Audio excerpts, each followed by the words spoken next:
इसी तरह अगर हम लेक्चर नंबर 2 की बात करें तो वहां पे हमने कूलम फोर्स को in the form of vectors represent किया। तो हमने वहां पे दो वेक्टर्स बनाए, एक F12 था और एक F21 था, और ये दोनों फोर्सेस थी इन द वेक्टर फॉर्म जो कि Q1 और Q2 चार्ज के ऊपर एक्ट हो रही थी। और एंड पे हमने रिजल्ट क्या जनरेट किया लेक्चर नंबर 2 में कि F12 force is equal to minus F21 force. इसका मतलब ये हुआ कि जो दोनों चार्जेस के ऊपर फोर्सेस लग रही हैं उनका मैग्नीट्यूड बेटा सेम होगा, लेकिन उनकी डायरेक्शन अपोजिट है। Is that clear? सो ये सारा काम हम अपने चैप्टर नंबर 11 के लेक्चर नंबर 1 और 2 के अंदर जो है वो कंप्लीट कर चुके हैं। आज हम लेक्चर नंबर 3 स्टार्ट करने जा रहे हैं और इसमें हमने सीखना क्या है, एक्सप्लेनेशन ऑफ इलेक्ट्रोस्टैटिक कांस्टेंट। ये हमारा मेन टॉपिक यहाँ पे रहेगा। तो स्टूडेंट्स अगर मैं वापस चला जाऊं लेक्चर नंबर 1 में, तो आपको याद होगा कि मैंने कूलम्स फोर्स का मैग्नीट्यूड लिखा था F is equal to K Q1 Q2 divided by R square, जो कि आप ये इक्वेशन नंबर ए में देख सकते हैं। और ये काम हम फर्स्ट लेक्चर में करके आए हैं। K क्या था? इलेक्ट्रोस्टैटिक कांस्टेंट, Q1 पहला चार्ज, Q2 दूसरा चार्ज, इन दोनों का मैग्नीट्यूड है ये, और R स्क्वायर ये उन दोनों के दरमियान में डिस्टेंस का स्क्वायर है। यहाँ पे इस इक्वेशन नंबर ए के अंदर ये जो K है, K इसको हमने क्या नाम दिया था अगर आपको याद हो? इसको हम कूलम्स कांस्टेंट भी कहते हैं या फिर हम इसको इलेक्ट्रोस्टैटिक कांस्टेंट कहते हैं। अब इस K को आज हमने डिस्कस करना है कि ये K है क्या एक्चुअली K को अगर हम डिफाइन करें बच्चों,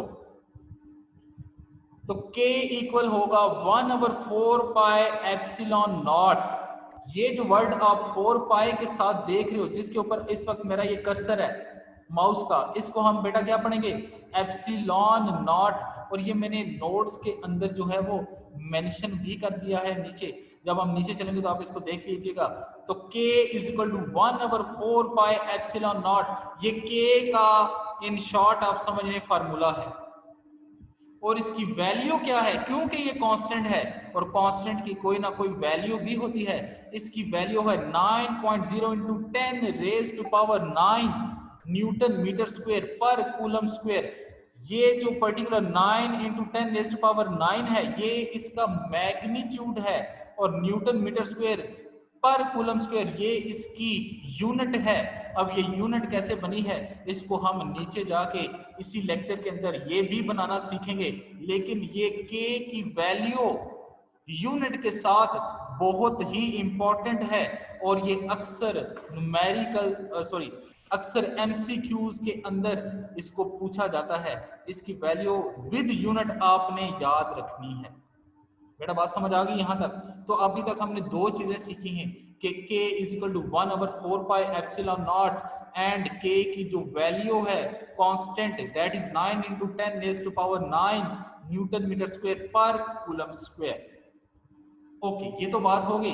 अब मैं क्या कर रहा हूं, इक्वेशन ए में इक्वेशन बी, ये जो इक्वेशन बी है इसको रिप्लेस कर दूंगा। जहां पे K है इक्वेशन ए में, वहां पे उस K की जगह 1/4 पाई एप्सिलॉन नॉट इंसर्ट कर दूंगा। तो आइए यही काम मैं करता हूं। तो जब ये मैंने काम किया तो F is equal to 1/4 pi epsilon naught K1 Q2 divided Q1 Q2 divided by R square बन गया। दोबारा से देखिए मैंने क्या किया कि इक्वेशन ए में इक्वेशन बी की वैल्यू को रिप्लेस कर दिया है। तो मेरे पास जो फोर्स बन चुकी है मैग्नीट्यूड फॉर्म में कूलम फोर्स, वो इक्वल हो चुकी है 1/4 pi epsilon naught Q1 Q2 divided by R square. अब ये जो सी इक्वेशन लिखी है कूलम फोर्स के लिए, ये ज्यादा एक्यूरेट है और ज्यादा डिटेल्ड है। क्यों है अभी देखते हैं इसको भी। अगर आप इस सी इक्वेशन को देखें तो 1 तो है ही कांस्टेंट, हमें पता है, 4 भी कांस्टेंट है, पाई भी कांस्टेंट है। ये जो एप्सिलॉन नॉट है इसको यहां पे मैंने ये मेंशन कर दिया। अगर आप यहां पे देखें तो and the letter epsilon naught is known as epsilon naught. इसको ये पढ़ने का तरीका है, इसको हम क्या नाम देंगे? Epsilon naught. ये इस लेटर का पढ़ने का तरीका है। और इसको हम नाम, इसका मतलब क्या है? इसका मतलब है this epsilon naught is known as permittivity of free space. इसको हम क्या नाम दे रहे हैं? Permittivity of free space. ये याद रखिएगा, एप्सिलॉन नॉट क्या है? This is known as permittivity of free space. अब ये परमिटिविटी ऑफ फ्री स्पेस का मतलब क्या है, इसको भी इसी लेक्चर के अंदर हम सीखने जा रहे हैं आज। एक बात याद रखिएगा, एप्सिलॉन नॉट भी एक कांस्टेंट है।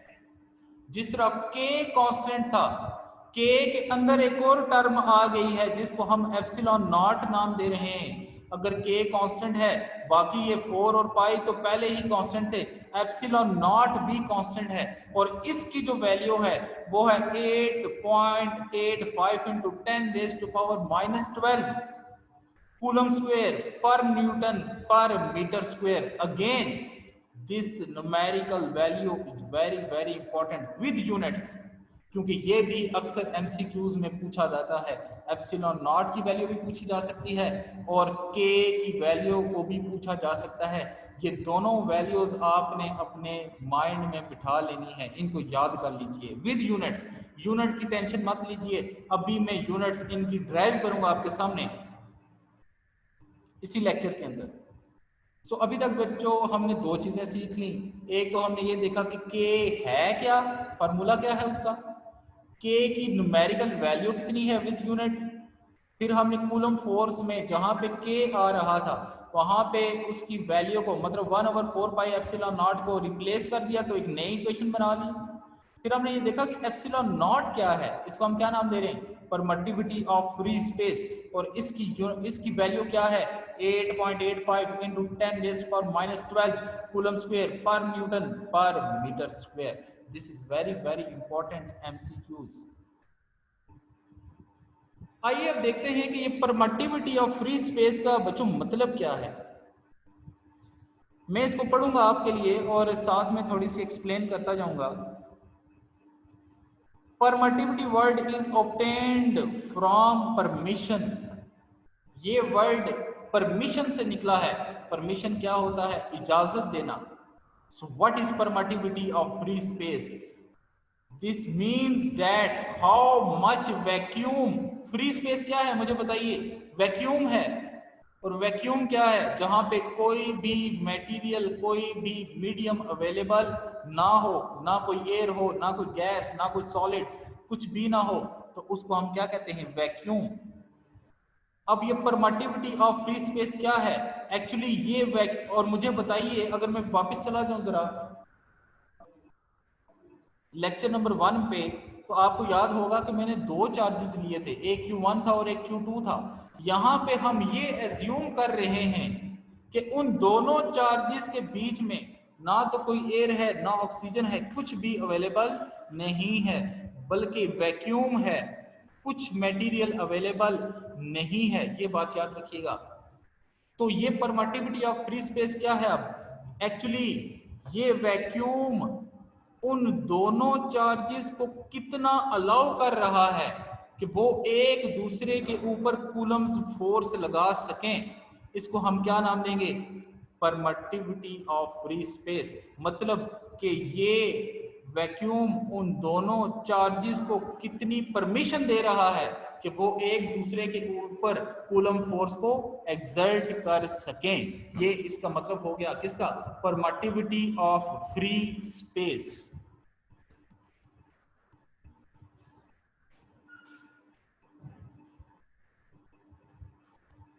सो बच्चों यहां तक हमने देखा कि what is permittivity of free space, epsilon naught क्या है, के क्या है, और किस तरह हम के की वैल्यू को यूज करके कूलम फोर्स को लिख सकते हैं। सो यहाँ पे परमिटिविटी ऑफ फ्री स्पेस, इसका मैंने मतलब भी बता दिया। लाजमी नहीं है कि हमेशा हम चार्जेस के बीच में फ्री स्पेस ही रखें, कोई और मीडियम भी रख सकते हैं, कोई और मटेरियल भी रख सकते हैं, उसको हम नेक्स्ट लेक्चर में डिस्कस करेंगे। फिलहाल आपने यही एज्यूम करना है कि जो दोनों चार्जेस मैंने लिए हुए हैं Q1 और Q2, इन दोनों के दरमियान में क्या मौजूद है? फ्री स्पेस मौजूद है। अब आइए जरा यूनिट्स को डिस्कस कर लेते हैं, एप्सिलॉन नॉट और के की। जैसे कि मैंने आपको पहले बताया, अगर मैं वापस ऊपर जरा चला जाऊं नोट्स में, तो आप देख रहे हो कि यहाँ पे के की न्यूमेरिक वैल्यू के साथ उसकी यूनिट भी है। इसी तरह एप्सिलॉन नॉट की न्यूमेरिक वैल्यू के साथ यूनिट भी मौजूद है। तो आइए अब इन यूनिट्स को डिराइव करेंगे हम। यूनिट्स पहले मैं डिराइव करूंगा एप्सिलॉन नॉट की, फिर मैं यूनिट डिराइव करूंगा के की।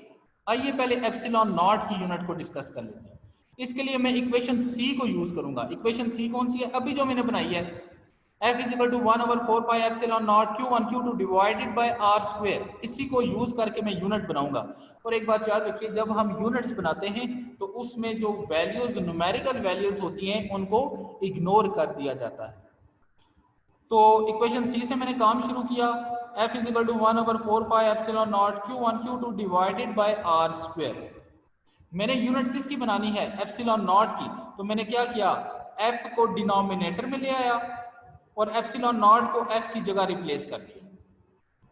तो मेरे पास क्या बन गया? Epsilon naught is equal to 1/4 pi F Q1 Q2 divided by R square. अब मैंने आपको अभी बताया कि यूनिट्स बनाते हुए हम 4 पाई को इग्नोर कर देंगे। तो मैंने क्या किया, 4 पाई को इग्नोर कर दिया। आगे चलते हैं जरा। मुझे बताइए Q1 चार्ज है, चार्ज की यूनिट क्या होती है? कूलम। Q2 भी चार्ज है, इसकी यूनिट भी क्या होगी? कूलम। कूलम इंटू कूलम क्या बन गया? Coulomb square.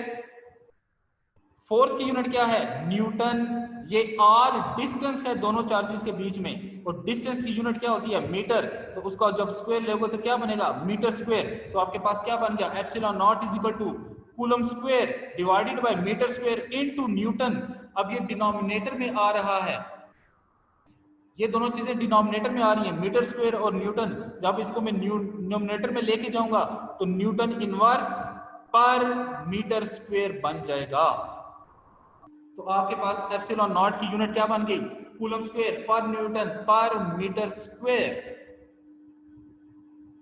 इसी तरह आइए अब के की यूनिट को डिस्कस कर लेते हैं। के की यूनिट बनाने के लिए मैं इक्वेशन ए को कंसीडर करूंगा। मैं जरा वापस अपने नोट्स में चला जाता हूं इक्वेशन ए की तरफ। तो इक्वेशन ए में क्या है मुझे बताइए? F इज इक्वल टू के Q1 Q2 divided by R square. अब मैं इक्वेशन ए को यूज करूंगा। अकॉर्डिंग टू सिचुएशन मैंने अपने आप को एडजस्ट करना है। तो अब मैं इक्वेशन ए को यूज करके अपना काम निकालूंगा। तो आइए चलते हैं नीचे। So using from equation A, similarly from equation A, F is equal to K Q1 Q2 divided by R square। अब मुझे किसकी यूनिट चाहिए? मुझे बताइए। मुझे K की यूनिट चाहिए। तो मैं K को सेपरेट करूंगा। सेपरेट कैसे करूंगा? R स्क्वायर डिनोमिनेटर में है, ये F के साथ उधर जाके लेफ्ट हैंड साइड पे मल्टीप्लाई हो जाएगा। आपके पास बन गया F R square. Q1 Q2 इधर क्या हो रहे हैं? मल्टीप्लाई के के साथ, उधर जाके क्या हो जाएंगे? F के साथ डिवाइड। तो आपके पास K सेपरेट हो चुका है और K क्या हो गया? K is equal to F R square divided by Q1 Q2। That is the simple mathematic. अब मुझे K की यूनिट चाहिए। यस, उसके लिए मैंने क्या किया? फोर्स की यूनिट मुझे आती है। Yes, Newton. R again distance है, मीटर स्क्वायर। Q1 चार्ज है, कूलम। Q2 भी चार्ज है, coulomb. Coulomb into coulomb, coulomb square बन गया। तो K की यूनिट क्या बन चुकी है? K is equal to newton metre square divided by coulomb square. अब ये डिनोमिनेटर में आ रहा है कूलम स्क्वायर। अगर मैं इसको ऊपर डिनोमिनेटर में लेके जाऊं तो मैं क्या करूंगा? इसके साथ -2 पावर इंसर्ट करूंगा। तो मेरे पास K क्या बन गया? K is equal to newton metre square पर कूलम स्क्वायर। सो हमने एप्सिलॉन नॉट की यूनिट भी सीख ली और हमने K की पर्टिकुलर यूनिट भी सीख ली। हमने दोनों यूनिट्स को यहाँ पे ऑब्जर्व कर लिया है। सो बच्चों, इस लेक्चर में हमने क्या सीखा? इस पर्टिकुलर लेक्चर में हमने इलेक्ट्रोस्टैटिक कांस्टेंट K को डिस्कस किया है और उसके अंदर आने वाला एक और कांस्टेंट एप्सिलॉन नॉट को डिस्कस किया है। और वो क्या है? Permittivity of free space. उसको भी मैंने आपको डिस्क्राइब कर दिया कि परमिटिविटी ऑफ फ्री स्पेस का मतलब क्या है। और फिर एंड पे हमने K की यूनिट को भी डिराइव किया और एप्सिलॉन नॉट की यूनिट को भी डिराइव कर दिया। अगेन बता रहा हूं, लाजमी नहीं है कि दोनों चार्जेस में हमेशा वैक्यूम ही हो, मीडियम हम चेंज भी कर सकते हैं, ग्लास भी रख सकते हैं, एयर भी इंसर्ट कर सकते हैं, वाटर भी इंसर्ट कर सकते हैं, उससे कूलम फोर्स के ऊपर और फार्मूलों के ऊपर क्या इफेक्ट पड़ेगा उसको हम इंशाल्लाह नेक्स्ट आने वाले लेक्चर्स के अंदर जो है वो डिस्कस करेंगे। आज के लिए हम इतना ही जो है वो अपने लेक्चर को महदूद करेंगे। नेक्स्ट लेक्चर में डिपेंडेंस देखेंगे कि जब हम मीडियम चेंज कर दें फिर कूलम फोर्स के ऊपर क्या इफेक्ट पड़ेगा। तो अभी हम जो है वो एक सेशन रखेंगे जिसमें आपके क्वेश्चन आंसर को हम जो है वो कवर करेंगे। बहुत शुक्रिया।